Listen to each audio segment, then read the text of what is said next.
What's up, party people? Today's project video is all about drawing. There are so many ways to draw and so many reasons to draw. We can draw to record accurately, like a scientist might. We can draw to communicate. You see that on a sign. We can draw to gain inspiration for our art projects. We might draw to relax. We might draw to help us concentrate, like when you doodle. As long as there have been humans, there have been drawing. Drawing is always a great place to start in art.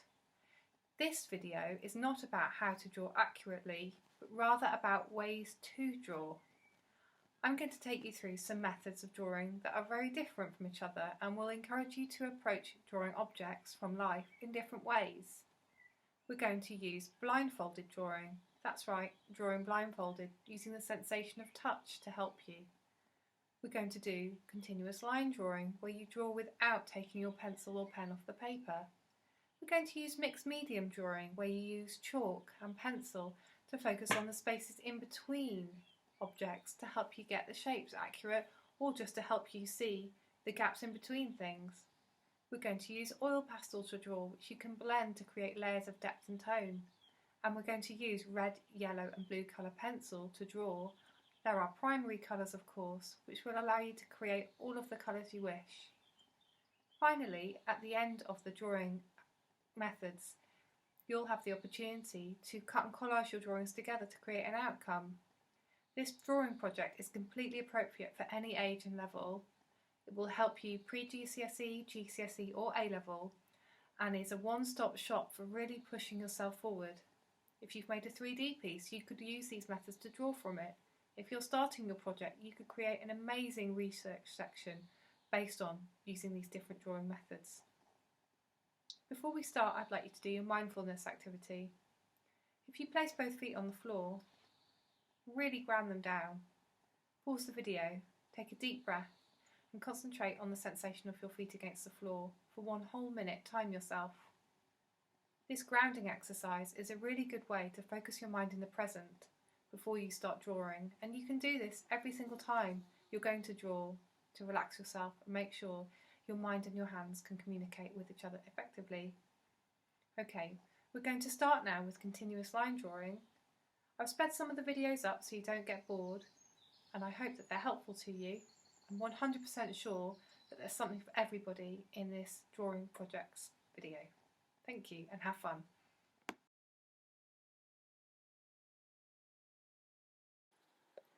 This is continuous line drawing.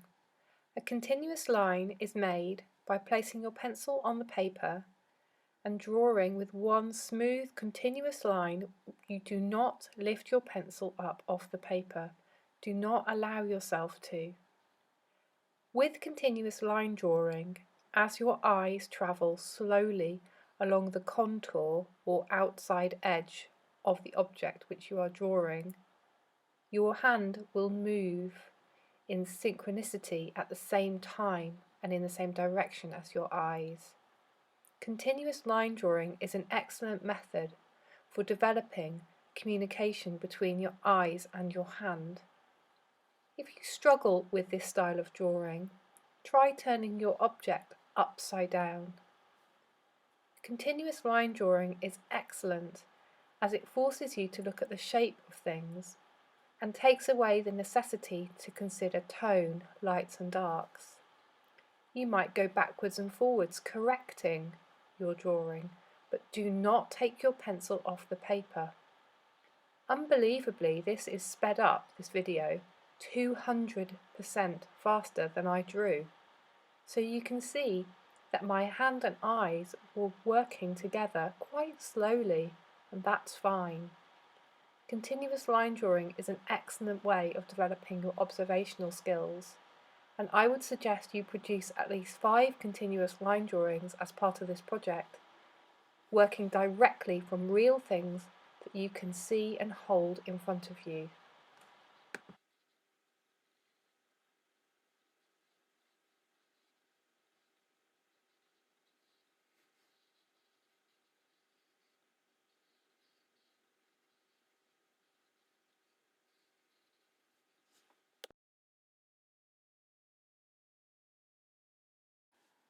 In this clip, I'm using blindfold drawing as a technique. That's right, I'm blindfolded.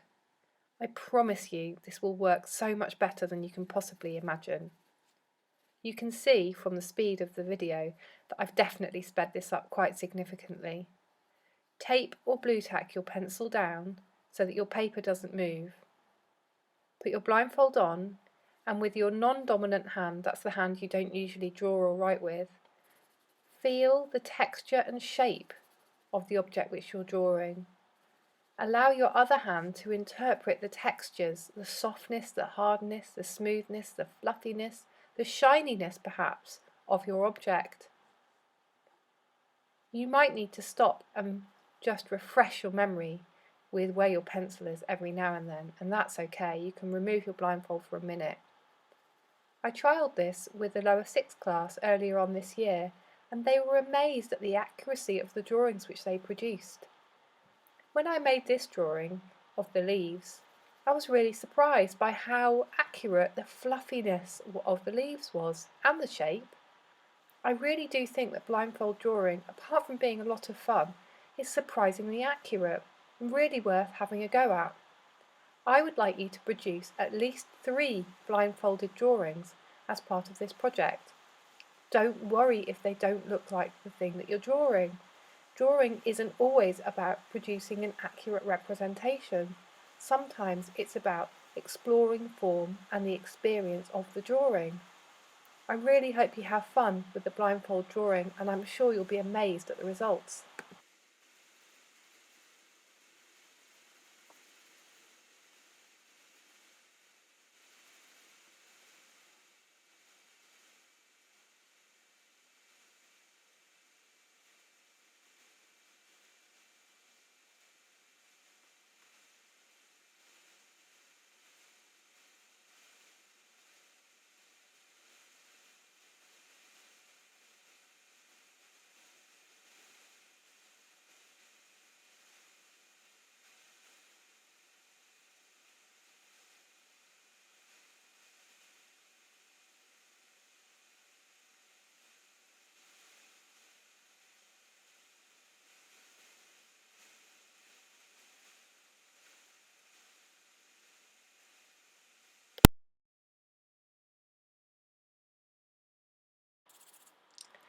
This drawing section is done with my non-dominant hand. I'm right-handed, so I'll be drawing with my left.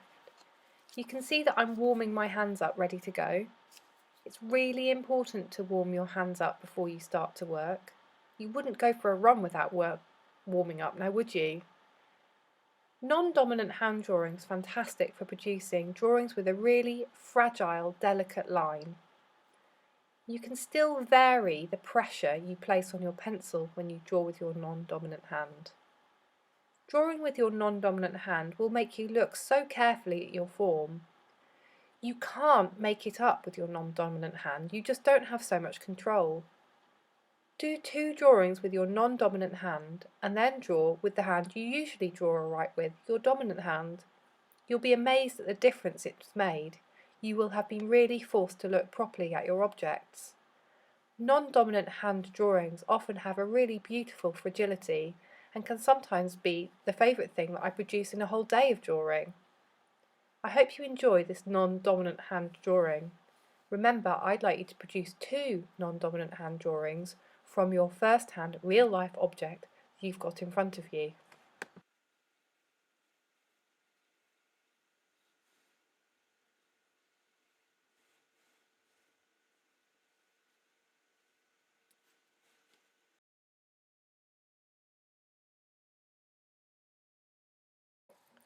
This is a very different style of drawing. In this red, yellow and blue colour pencil drawing, I'm searching out real depth and tone. By tone I mean lights and darks, and by depth I mean a sense of 3-dimensionality from my form, my little leaf. I've started off by roughing out the shape. You can see I'm working quite large. I might use some of the techniques from my earlier videos to help me here, such as continuous line or a non-dominant hand. I've then got my red, yellow and blue colour pencils. The pencils I've got here are quite soft and waxy and good to blend. I want you to imagine that the yellows are the lightest points on the leaf, the blues are your mid-tones, and the red is going to be the darkest shade. Start off by putting on some of the highlights with the yellow. Then use your blue to roughly put in the darkest points. We're going to work over the top in red, so you'll create a very dark tone with red and blue to create depth. We're going to blend the whole drawing together with the yellow. So wherever I put my lighter blue, my mid-tones, I'm going to blend over with yellow. Using red, yellow and blue, our primary colours, would enable you to achieve a real sense of depth in your drawing. When I use my red pencil over my blue, I can press hard to create extreme darks, darkest darks. When I use my yellow, I might blend lightly my blue into it to create some highlights. Different pencil pressures are very important here. Pressing hard will give you a depth and heaviness.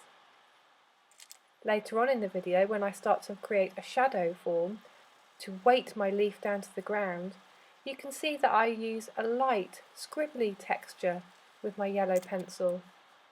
This gives a softer mark. There's so much going on in this drawing, isn't there? I've got colour and I've got mark making. In terms of mark making, you can see that I'm using my pencil sharp, of course, and that I'm hatching mainly over the leaf with my pencil lines going the same direction as the shadow. Later on I use a lighter, more scribbly texture to create a lighter, softer tone, especially useful for shadows. The trick to red, yellow and blue colour pencil drawing is really to have a go, see how you get on, and remember to work from dark to light with your yellows as your highlights, your blues as your mid-tones, your reds as your shadows, but none of them on their own, blending all of your colours together all the time. Really observe your form properly, enjoy it. This was sped up 500%, took me 20 minutes to produce this drawing. Do watch all the way to the end so you can see the different kinds of mark making techniques that I used. Above all, have fun with your red, yellow and blue colour pencil drawing. I'm sure you'll love it, I know I do. Produce one on a large scale.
In this clip I'm going to use pastel and pencil. Start off by sketching out your form and filling in the negative spaces, the spaces in between the form, with charcoal.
Here you can see that I'm using the charcoal to fill in the spaces around the form. I'm going to correct the form using the charcoal. The negative spaces are the spaces in between the leaves in this case. Look carefully at your negative spaces when you use this technique. They are more important than the things that you are trying to draw. The spaces in between them, that's right, they're more important. I'm using the long end of the charcoal to fill in the negative spaces.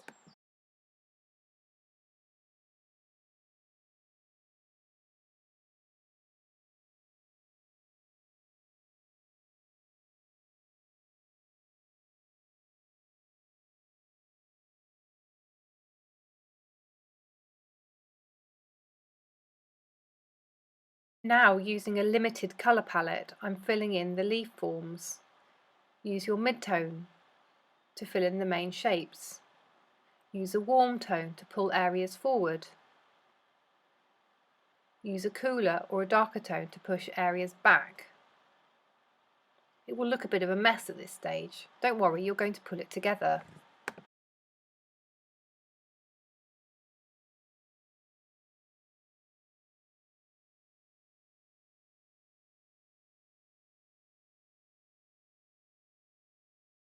Here you can see that all-important pulling together line being placed on the drawing. It's going to add some definition to the contours, the outside edge of the shape.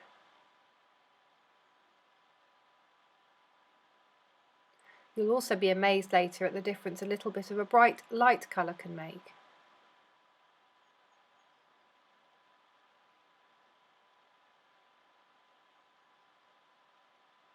This very expressive way of drawing lends a lot to painting and will really help you develop painting skills. Here, slowed down to real time, you can see how nice it is to put a lighter colour on top, adding highlights just as you would at the end when you were producing an oil painting. Imagine this on a large scale or layered up with watercolours. It's got movement and energy to it. Have fun with this. I'd like you to produce 2.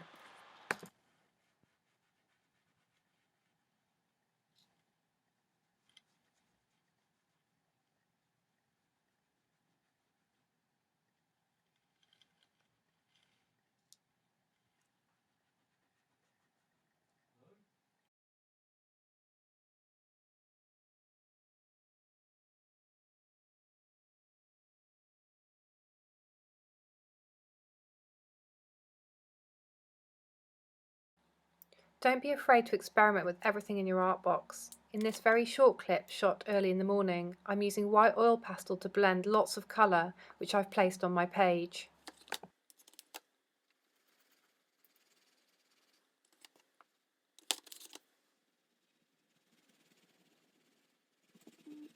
You've drawn your form and put lots of colour down, looking of course for the darkest darks and the lightest lights and limiting your colour palette, not too much please people. You can blend it all together with a white to give a lovely heavily blended approach. You can also work back into this with pencil, drawing back into your drawing with your pencil for nice sharp edges and defined parts. Perhaps blending the drawing that you've done with your pencil with the white oil pastel. Perhaps drawing again with the white oil pastel over the top of the pencil drawing. Using your oil pastel at different angles, pressing hard and pressing lightly. Experiment with what's in your art kit and see what you can produce with your lovely oil pastels. You'll want to keep on cleaning your oil pastel as you work. Don't be afraid to use it on its long end and to use it to blend other colours underneath to create some shadow, to blur out the edges of your drawing like I'm doing here.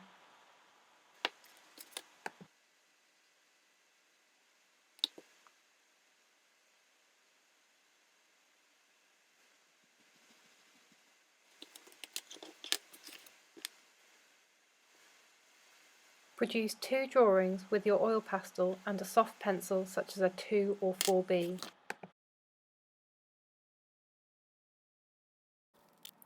When you've made all your different kinds of drawings, you might like to play around in cutting and collaging them together to make an interesting outcome for your sketchbook. Have a play around with layering up your images. You can then take close-up photographs of it to give yourself something to paint back from.